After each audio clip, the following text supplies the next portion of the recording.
On the eve of the deadline by which all school buses are required to have been painted, in typical Kenyan fashion across the country, a section of schools hurriedly took school buses to bus fabricators, hoping to meet the deadline, exerting pressure on the painters to buff and polish and quickly brush coats of fresh paint over old bits, the number of buses in the yard increasing as the clock ticks towards the March 31st deadline. Walikuwa wanatuma gari moja, we repair it, then we take it back to school because they're operating with it, then they bring another one.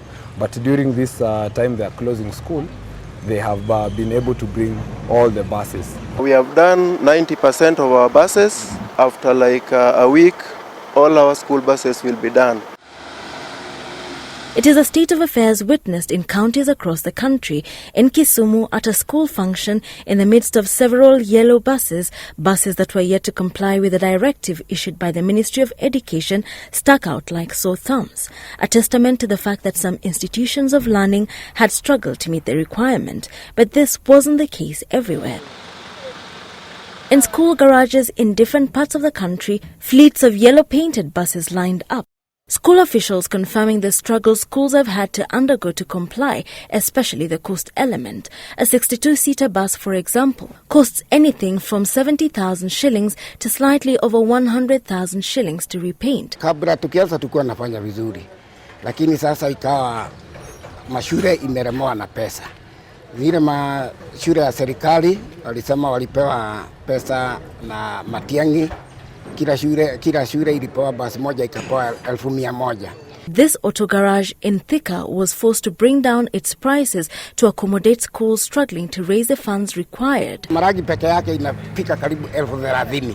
Sasa ukienda kwa wenye kufanya na wenye kufanya kazi hiyo na ile yote inatumika, sasa tunapaka tu hivi na shida mingi.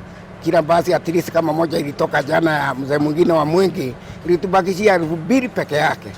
The whole process of repainting can take up to 2 weeks to complete, depending on the size of the bus, the quality of work done seen in the varying shades of yellow spotted on school buses. Some vehicles have veered off from the right color because of poor preparation.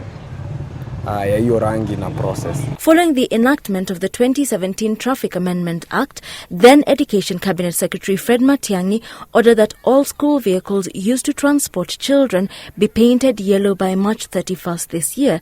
Other vehicles that regularly transport school children were, however, exempted from the stringent rules. The law also requires the buses to have safety belts with the school name written on the bus in black. According to the Act, speed limits for the school vehicles have to be fixed at 50 kilometers per hour, with the vehicles only allowed to operate between 6 a.m. and 6 p.m. Sometimes we may get 1 or 2 charges if the students have gone for an academic tour, an excursion, and they are very far from the institutions.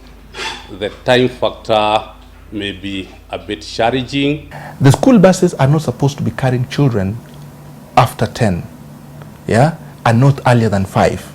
That's what the law says, and it is very clear. So the issue of 6 to 6, we as Kenya Private Schools Association are not aware of that. And with about 24 hours left before they run out of time, private schools now asking the government to extend the deadline at least until schools close. Over 60% of the school buses have already been painted yellow, but then the few that have not been painted is just because of the issues of transport. We can't withdraw these buses from schools so that we can have them painted. The private schools arguing that the law has not yet been operationalized. The law is not just about the yellow color. The law is very clear that within a period of 12 months, regulations need to have been developed to operationalize the act. So far, there is no law. There is no regulation that has been approved.